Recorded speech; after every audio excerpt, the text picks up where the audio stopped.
joining us tonight, and welcome to Museo De Las Americas for our special opening of Rhythm and Ritual, Music of the Ancient Americas.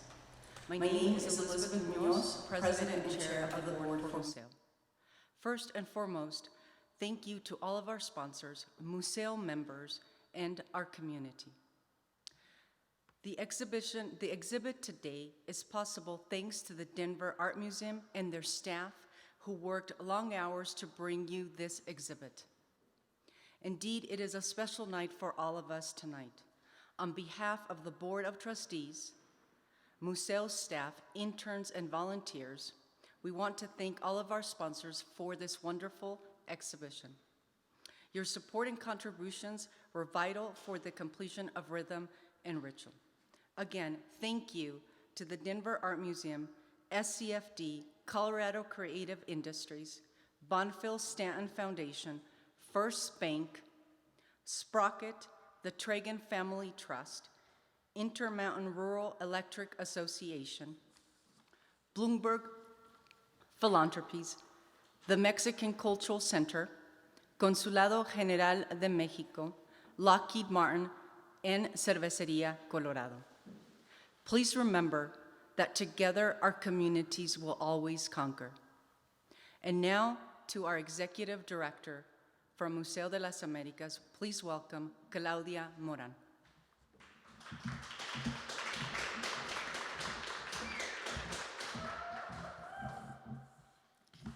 Queridos amigos y amigas, thank you for being with us tonight. It is my pleasure to share this opening night with the Denver Art Museum. You may know the Denver Art Museum for its world-renowned exhibitions, but also for their innovative, provocative local exhibitions. But in this occasion, the Denver Art Museum has been a great partner for Museo de las Americas. As being a small community museum, we are so thankful for the opportunity to collaborate on a one-of-a-kind exhibition, such as Rhythm and Ritual, Music of the Ancient Americas. This collaboration will raise the standards for Museo for future exhibitions. Let's take a moment to recognize the talented individuals for their big-hearted contributions to the show. Katz, Major Postdoctoral Fellow at the Denver Art Museum. Jared enlightened our museum with his expertise in ancient American cultures and music. And also, we are so thrilled for the unaccountable hours of work that he has dedicated to this show. Lyall, Curator of Ancient American Art of the Denver Art Museum, and Board of Trustees for Museo de las Americas, for having a vision of this monumental collaboration, in which reciprocity and our passion for pre-Columbian cultures was our motivator to make it happen. And the director of the Denver Art Museum, Christoph Heinrich, for his belief in leading a more diverse, equitable, and accessible art scene for the state of Colorado, and for allowing a full expression of the arts through his Denver Art Museum's team. Muchas gracias to our featured artists, Clarissa Tosin and David Ocelotl, and our art installers, Laura Beacon, George Lubenbog, and Frank Lucero. Thank you on behalf of Museo de las Americas Board of Trustees and staff to each of you. This collaboration has proved that when we embrace our differences and choose to bring positivity into fruition, we can change our world. We can come together to support our brothers and sisters as human beings, as we have the capacity to respect the color of our skins, beliefs, backgrounds, economic and political positions.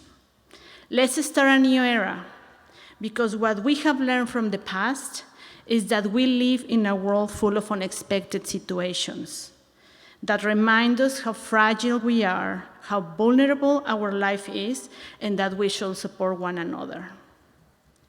Museo is a welcoming space that you have helped us create, and this is a magical exhibition that we have put together for our Museo community.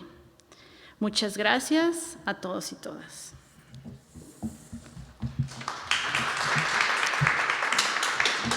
Let me introduce Christoph. Thank you.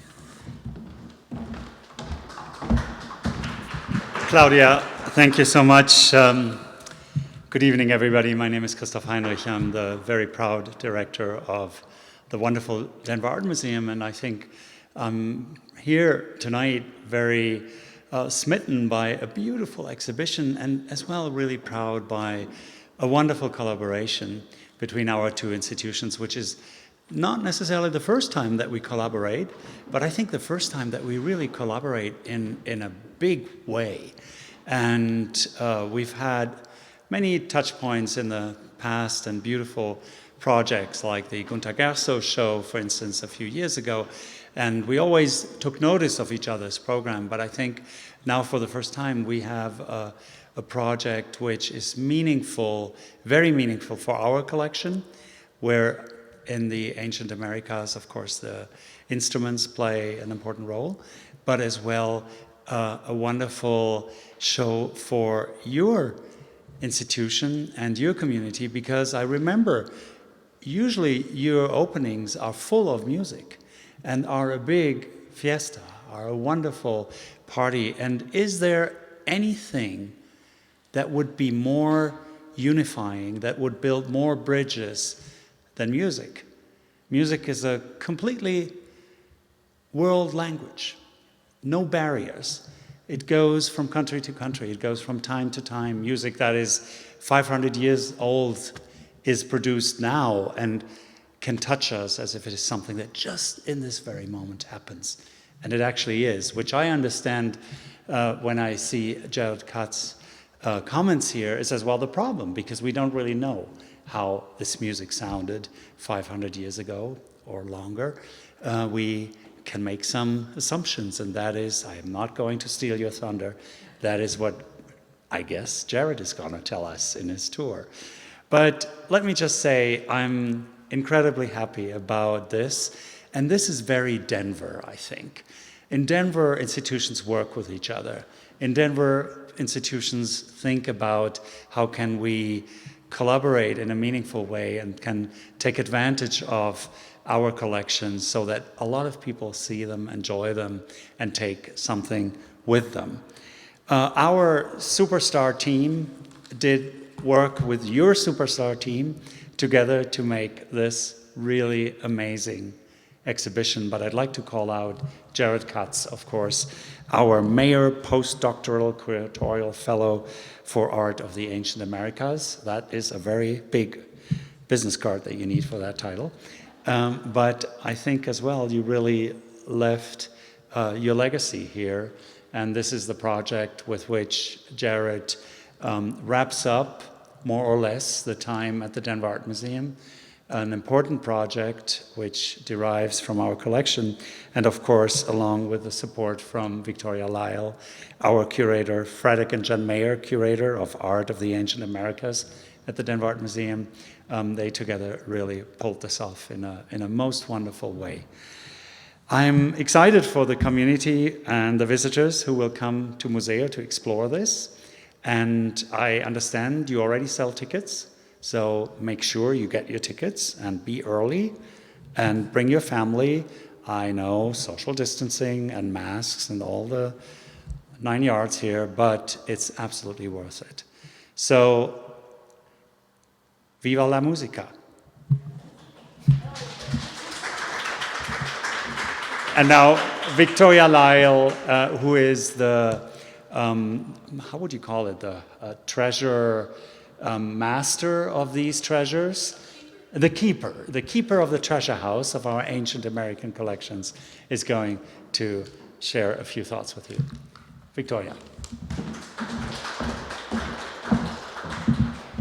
Thank you so much, Christoph.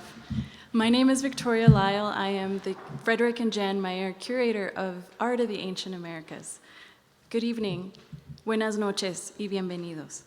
It is my sincere pleasure to welcome all of you today. And I know that Jared Katz, our Curatorial Fellow, will thank everyone in detail, but I want to take this moment to just thank a few notables. First and foremost, I want to thank Claudia Moran and the whole Museo staff and the Board of Trustees for graciously welcoming us into your home and for being such a willing and generous partner, especially during such extenuating circumstances. To Christoph Heinrich for his unwavering support in this experimental endeavor. As he mentioned, it's not our first collaboration with Museo, but it is the first time that a Mayer Fellow has curated an exhibition of this size, period. And it's also the first time they've done so outside of the Denver Art Museum. So thank you for taking a chance and trusting us. And to the Denver collections, exhibitions, conservation, and registration teams who worked amazingly, tirelessly to bring this together during really extenuating circumstances. So thank you very much from the bottom of my heart. And I would like to thank the artists, David Osolotl and Clarissa Tosin, for also generously lending their works to bring the legacy of the ancient Americas really to life.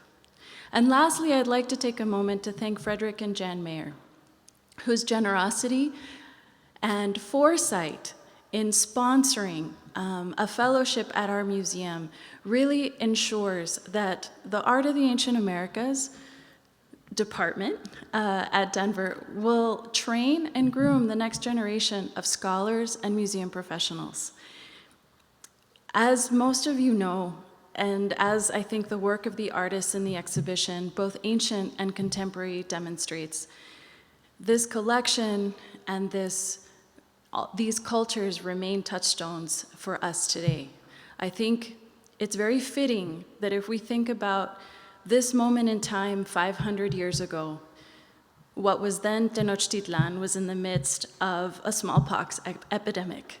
The population was devastated, and yet out of that devastation came resilience and creativity. And I think this exhibition is the perfect moment to mark a small spot of joy and celebration in the midst of what we are experiencing as a very challenging moment.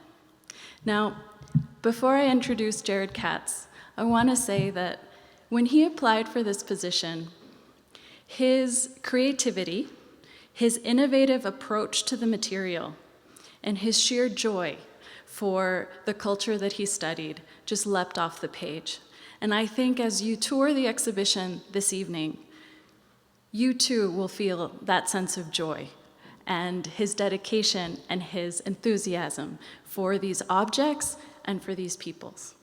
It has been a pleasure to work with Jared, and I think as you see in the exhibition, his professionalism and his dedication really comes through.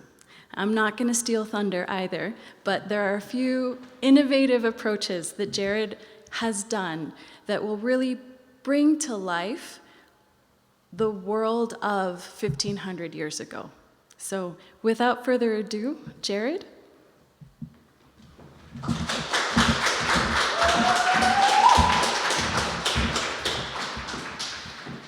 Hello. Thank you so much, Victoria. I'm blushing a lot. I'm not normally this red. Maybe I am. I don't know. So hello, everyone.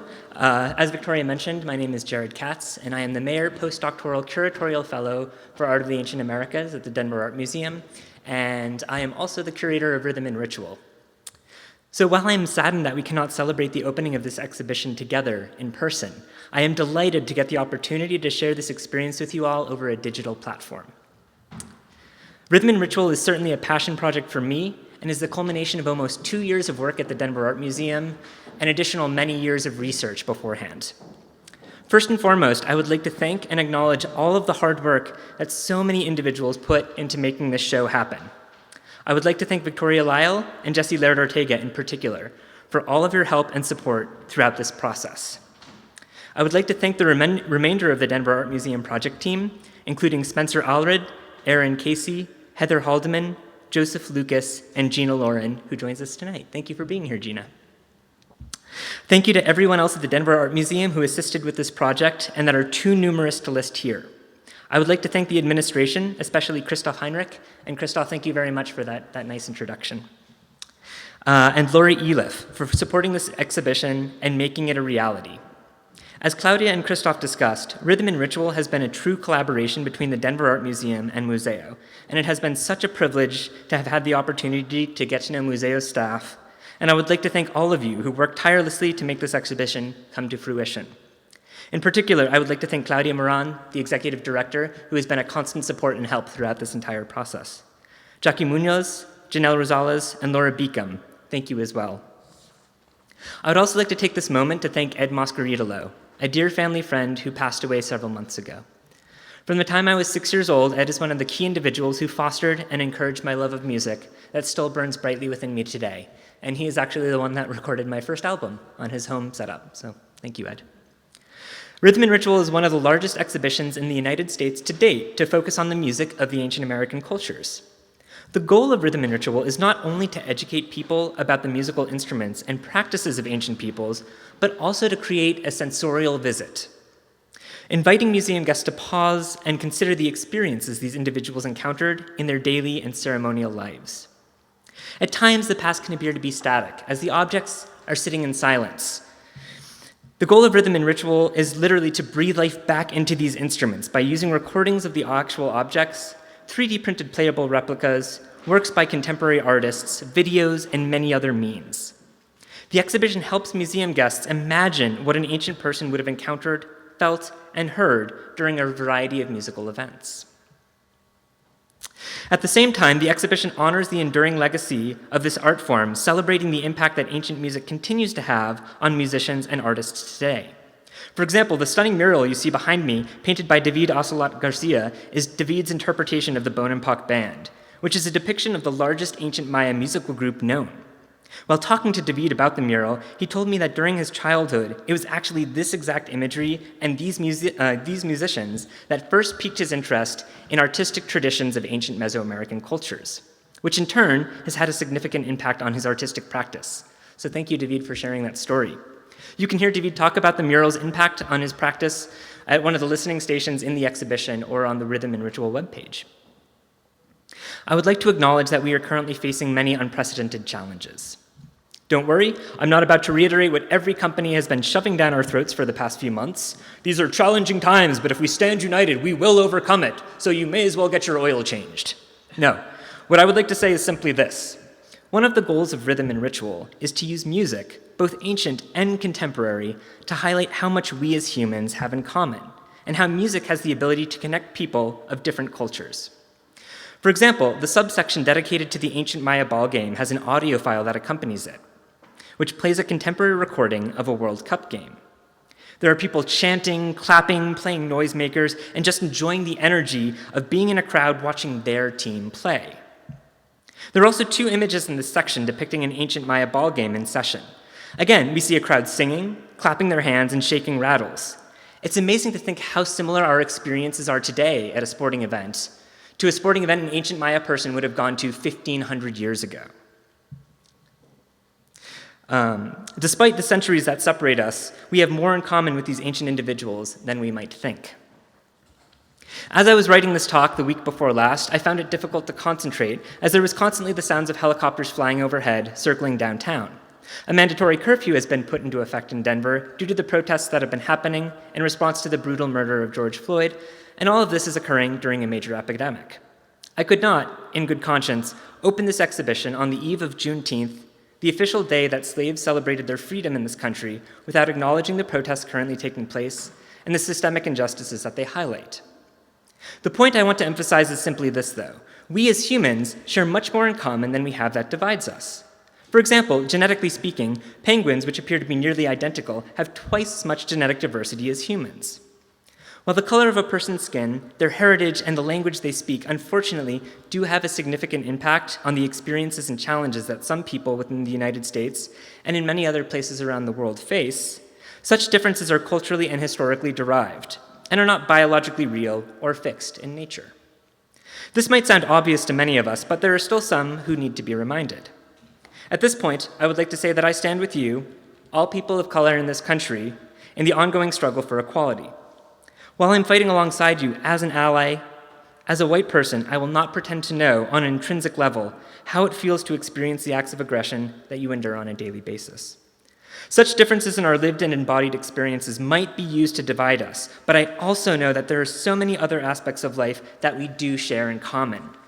From spending time to loved ones, to seeing concerts and bonding over a passion of music, to standing up and speaking out in order to help make the world a better and safer place, these quintessential moments, which comprise the memories upon which our identities are built, these are experiences that many of us do share.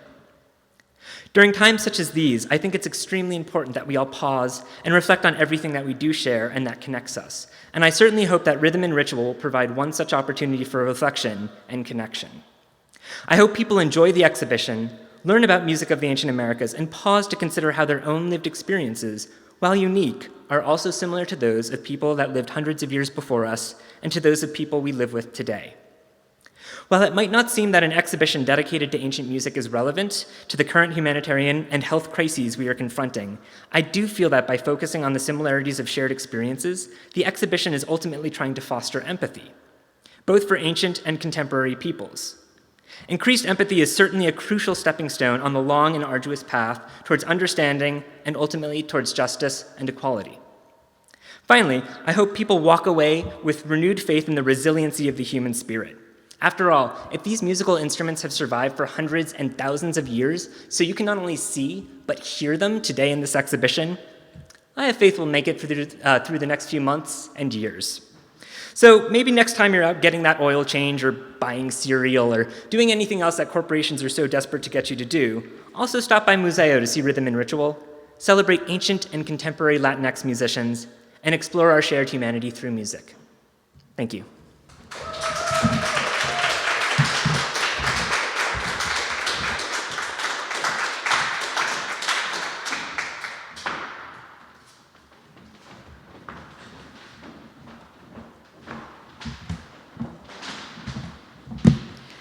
Now we are going to continue with a tour. Jared is going to show us some of the pieces. Please enjoy Rhythm and Ritual, Music of the Ancient Americas tour with Jared Katz. Thank you. Awesome. Sorry I have my mask on now, but I'll try to speak through it. And we talked about leaving it on. Thanks. Yeah. So I'm going to give you just a brief run through, give you some of the highlights of Rhythm and Ritual, and I hope you all enjoy it, and we'll come to see the exhibition in person. So Rhythm and Ritual tells the story of music of the ancient Americas through three primary subsections. The first is the types of musical instruments. So the exhibition starts off by looking at the three primary classifications of instruments played throughout the ancient Americas. When I typically talk about my research, the first questions I get are, okay, sorry, I'll take this off, maybe. There we go.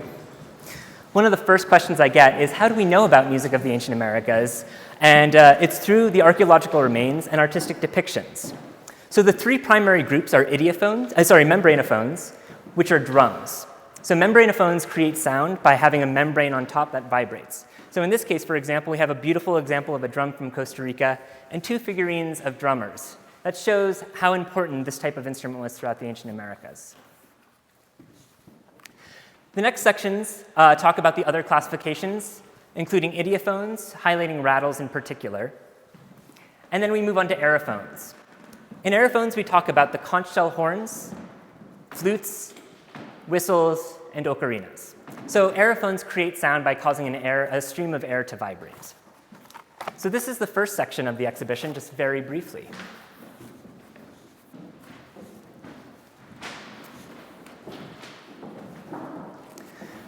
The second section uses musical instruments to talk about the context in which music was performed. So looking at the archaeological information we have about when particular instruments were used, and this is really trying to get at the experiences that ancient people had. So what would it have felt for an ancient Maya person to be at a ball game, or for a Costa Rican ritual specialist to be participating in a ceremony, a rite? Here, for example, we highlight the importance of animals in ancient Costa Rican music and the ability for these instruments looking like animals to sometimes recreate the sound. So for part of my work, I produced 3D printed playable replicas of the object so people can play them, hear them, interact with them, really bring these instruments back to life. So I'll play one of these for you now. This is a little frog ocarina from Costa Rica.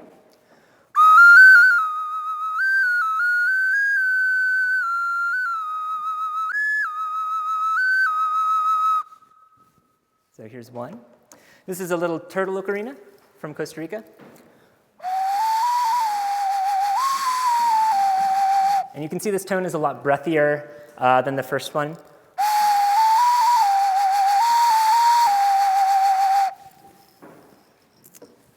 Great.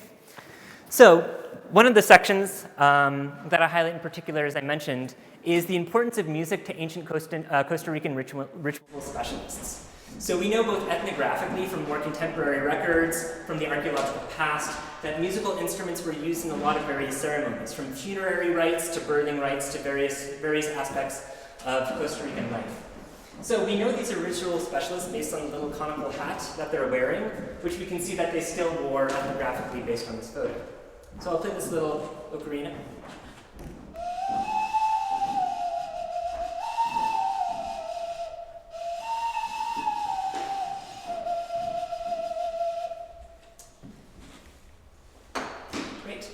So from Costa Rica, this section transfers into Ecuador, and we talk a little bit here about the various forms of music in Ecuador before moving further south to Peru. So come to these sections in more detail at Rhythm and Ritual, and we're going to make our way into the ancient Maya area. I'll walk slowly. Yeah. So this last gallery is a deep dive into the ancient Maya area in particular to look at very specific contexts in which music would have been used. So for example, this first case, we look at smaller scale instruments made of ceramic that would have been used in more intimate settings, but they parallel exactly the instruments used in David's mural, in the Bonampak mural from Campeche, Mexico. So for example, we start off with two wind instruments, similar to the horns that you see in the mural. We then have this recreation drum, again referencing the large huehuetl, and then finally we have rattles. So these instruments were both large ceremonial scale, but also more intimate scale that would have been played in a household setting, would have been played in more intimate spaces. And what I want people to think about is what it would have been like to both attend a ceremony like this, but also to walk through an ancient Mayan neighborhood as people are cooking, children are playing, people are playing musical instruments, and what that would have sounded like. This instrument here is probably my favorite instrument in the exhibition. It's a end-blown globular flute that depicts a blowgunner. It's a beautiful example. I've worked with about 11 flutes of this type, and this is by far the most gorgeous example I've seen. So this is the 3D printed replica of it, and I will play this for you.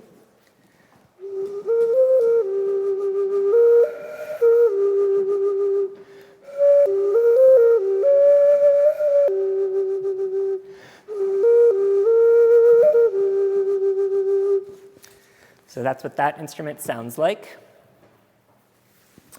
Then I won't go into great detail on it, but this section talks about music in the ball game, as I talked about in my opening speech.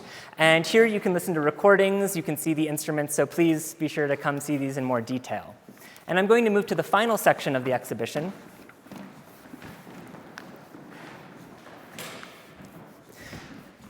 The final section of the exhibition is celebrating and embracing the legacies of ancient music. So this is really talking about the impact that ancient music continues to have on artists today.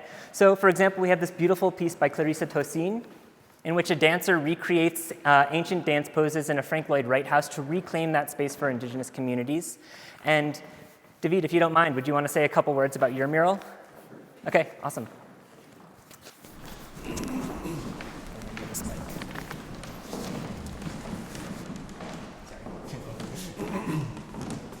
Thank you, Jared. Yeah.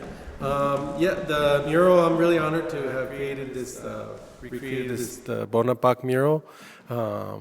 It was something that I think was one of my dreams to do at some point, but it was kind of something I didn't expect. So when I had the opportunity, I jumped at the chance, and it was just so fun to try to recreate this imagery depicting music and this march of a band. And it speaks a lot to me in my art because I really love music, and especially Mayan flutes and many different types of flutes. I like to collect flutes myself and kind of play them in my studio, and so it to me the sound is a creative expression, and sound is a part of all the arts. And so painting, to me, I see it in a way that it's in movement, just like how sound travels through a space. So I kind of was thinking about this when I was painting the mural, and all the symbolism in the mural, the colors and the characters are all very individuals, but in a way that I think work together as the band should. And so I just would like to invite you to come see this exhibit. It's such an exciting thing for me, and it's really beautiful. And I just want to thank Jared again for reaching out to me, as well as Claudia from Museo, and all this collaborative efforts with the Denver Art Museum. I think it's really great, and I'm very honored to be here. And I just want to congratulate you, Jared, on the great show that you've put together. Thank you. Thank you. Thanks so much, David. It's a beautiful mural. Thank you so much. In the final room, right over here, this is kind of our interactive room, which, of course, we're still figuring out because of COVID. But in there are listening stations where you can listen to interviews with local Latinx musicians. You can hear some of the video recordings of the actual objects that I got to play. And also in there will be the 3D printed replicas, which at this point you can see. And Museo's education staff will periodically be playing those. But this is a brief overview of Rhythm and Ritual. I hope you all get a chance to come here and see it in person. And thank you so much for your attention. Have a great night. Oh, sorry. And Claudia's going to close.